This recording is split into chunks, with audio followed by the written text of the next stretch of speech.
Assalamualaikum warahmatullahi wabarakatuh. Waalaikumsalam warahmatullahi wabarakatuh. Kami dari kelompok 4 akan mempresentasikan tentang neraca pembayaran dan perdagangan internasional. Sebelumnya saya akan memperkenalkan diri dulu. Saya Amelia Sabrina.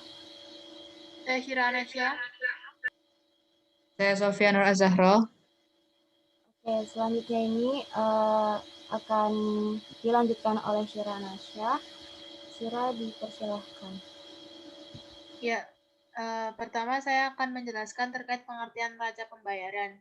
Neraca pembayaran ialah suatu catatan yang sistematis mengenai transaksi ekonomi yang dilakukan oleh penduduk atau residen suatu negara dengan penduduk negara lainnya atau non-residen dalam jangka waktu tertentu.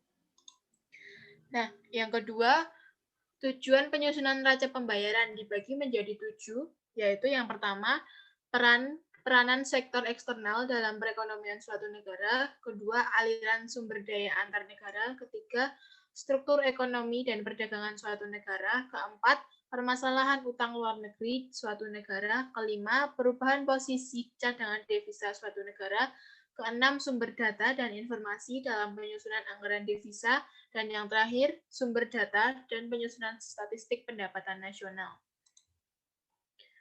Nah, penyajian neraca pembayaran dibagi menjadi 2, yaitu penyajian standar dan penyajian analitis. Berikutnya akan dijelaskan oleh teman saya. Kemudian selanjutnya ada struktur neraca pembayaran. Itu ada 4. Yang pertama ada transaksi berjalan, yaitu perdagangan barang dan jasa, penghasilan dan current transfer. Yang kedua ada transaksi modal dan keuangan, yaitu nilai bersih antara sisi kredit dan sisi debit dari seluruh transaksi.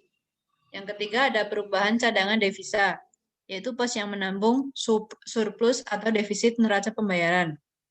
Kemudian yang keempat ada selisih perhitungan, yaitu yang menampung selisih percatatan sisi kredit dan sisi debit.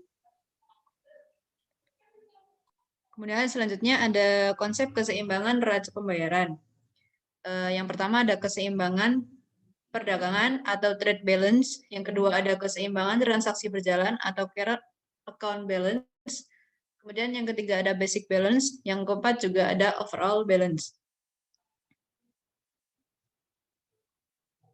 Selanjutnya ada teori neraca pembayaran juga, itu ada 2 di sini. Ada pendekatan elastisitas dan pendekatan absorpsi. Pendekatan elastisitas yaitu menganalisis bahwa nilai tukar dan tingkat bunga akan memberikan dampak terhadap neraca pembayaran yang bergantung pada elastisitas penawaran dan permintaan nilai tukar dan barang luar negeri. Kemudian yang pendekatan absorpsi yaitu gabungan dari perubahan kurs, pendapatan, dan pengeluaran untuk memperbaiki neraca pembayaran dengan memulihkan keseimbangan eksternal. Selanjutnya akan dijelaskan oleh teman saya, Amelia. Oke, selanjutnya itu ada perdagangan internasional. Perdagangan sendiri itu didefinisikan sebagai pertukaran barang dan jasa atau uang yang menguntungkan atau memberikan manfaat dan dasar atas kehendak dari masing-masing pihak. Nah, untuk perdagangan internasional sendiri, itu artinya transaksi bisnis antara pihak-pihak dari suatu negara. Nah, contoh transaksi bisnisnya itu ada ekspor produk dari suatu negara ke negara lain. Nah, selanjutnya itu ada pentingnya perdagangan internasional. Nah, perdagangan internasional itu sangat penting karena adanya perdagangan bebas dan globalisasi ekonomi disadari bahwa tidak ada satupun negara dimanapun yang ada di dunia mampu memenuhi kebutuhannya sendiri tanpa melakukan perdagangan atau bisnis dengan negara lain. Nah, selanjutnya itu ada pengaruh perdagangan internasional. Nah, pengaruh perdagangan internasional pertama itu ada pengaruh ekonomis perdagangan internasional. Nah, pengaruh ini terbagi menjadi 3. Yang pertama itu ada konsumsi masyarakat atau consumption effect. Yang kedua ada produksi, yaitu production effect.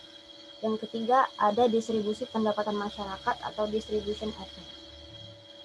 Selanjutnya itu ada pengaruh non-ekonomis perdagangan internasional.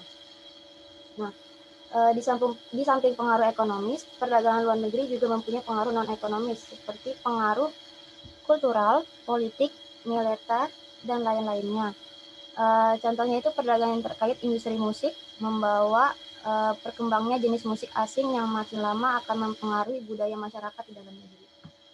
Oke, itu sekian dari presentasi kelompok kami. Kurang lebihnya kami mohon maaf. Wassalamualaikum warahmatullahi wabarakatuh. Waalaikumsalam warahmatullahi wabarakatuh. Waalaikumsalam warahmatullahi wabarakatuh.